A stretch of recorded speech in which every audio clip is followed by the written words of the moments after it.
Bonjour les amis. Le mouvement des Gilets jaunes rendrait-il fou Emmanuel Macron et tous ses sbires?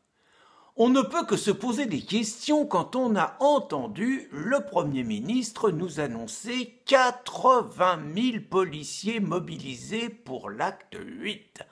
Pourtant, depuis maintenant 1 mois et demi, chaque samedi, on entend la même ritournelle. Le mouvement s'essouffle. Petite parenthèse, samedi, c'est Griveaux qui était essoufflé quand il a quitté son ministère. À part ça, donc, le mouvement s'essouffle, il y a de moins en moins de manifestants. Or, les chiffres donnés par Rantanplan-Castaner ce samedi sont de 50 000 hommes, dans les rues 50 000 gilets jaunes.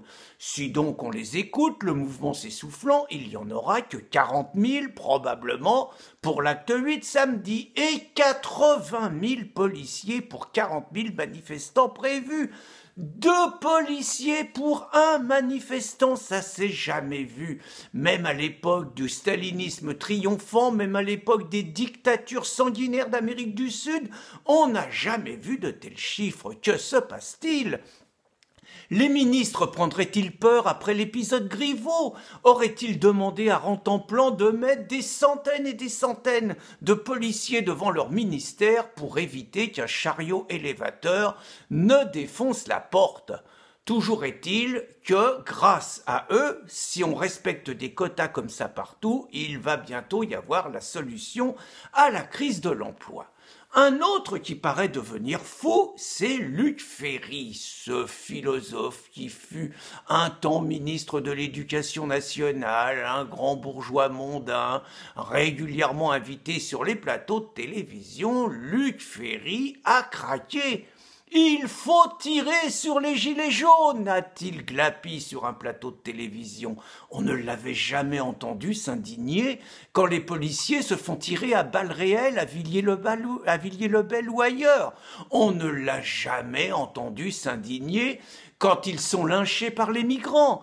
On ne l'a jamais entendu s'indigner quand ils reçoivent des cocktails Molotov par des gauchistes et que certains sont grièvement brûlés. Mais là, c'est un Gaulois issu du peuple qui, horreur, a donné 3 coups de poing à un policier. Sans juger du fond de l'affaire, là, ça ne va plus. C'est le peuple qui pue, c'est le peuple des pulls à sueur, c'est le peuple qui sent mauvais.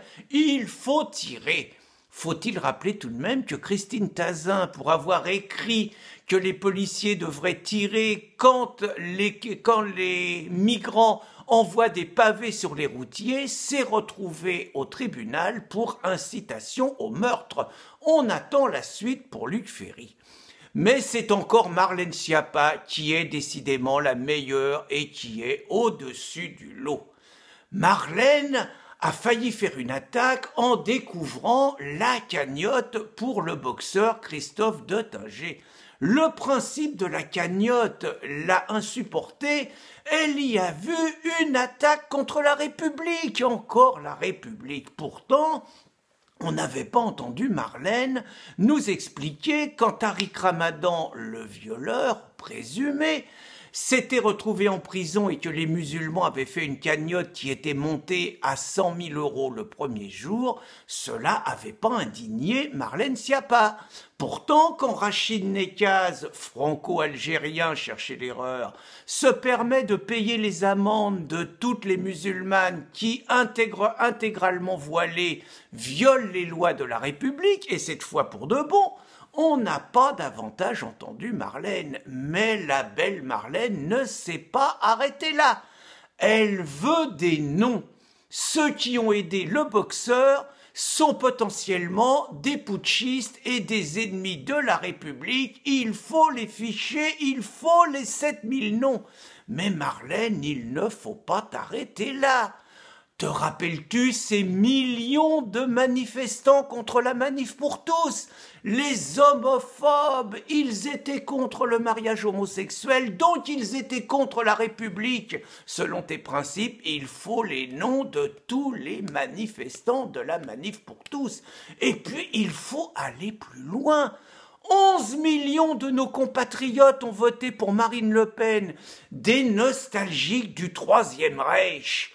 Marlène, il faut demander les 11 millions du nom des électeurs qui ont voté Marine pour sauver la République. Marlène Schiappa a encore une fois mérité son titre de la reine des délatrices. Délatrice avec un D comme Françoise. Bonne journée les amis.